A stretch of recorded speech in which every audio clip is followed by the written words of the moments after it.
শরীরও সুস্থ থাকবে, খেতেও দারুণ লাগবে। তো সেরকমটা চাইলে ব্রেকফাস্ট বা ডিনারে কম সময়ে এই ইডলি বানিয়ে নিতে পারেন। এটা নারকেল চাটনি বা বাদামের চাটনির সাথে খেতে দারুণ লাগে। তো এই ইডলি বানানোর জন্য ফ্রাইং প্যানে দিয়ে দিলাম ঘি, দিয়ে দিচ্ছি একটু কালো সর্ষে আর গোটা জিরে, একটু হিং দিয়ে দিলাম, দিয়ে দিচ্ছি কাঁচা লঙ্কা কুচি, ছোলার ডাল, একটু বিউলির ডাল আর কয়েকটা কাজু বাদাম কুচি, কয়েকটা কারি পাতা দিয়ে লো ফ্লেমে নাড়াচাড়া করে ভেজে নিয়ে দিয়ে দিলাম 1 কাপ সুজিটাকেও নাড়াচাড়া করে হালকা করে ভেজে নামিয়ে নিলাম।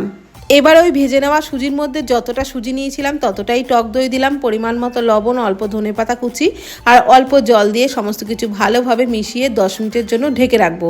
ততক্ষণে 3টে স্টিলের বাটির মধ্যে সামান্য করে একটু ঘি ব্রাশ করে নিলাম। এই ইডলিটা কিন্তু ঘি দিয়েই তৈরি করতে হবে, তবেই দারুণ লাগবে খেতে।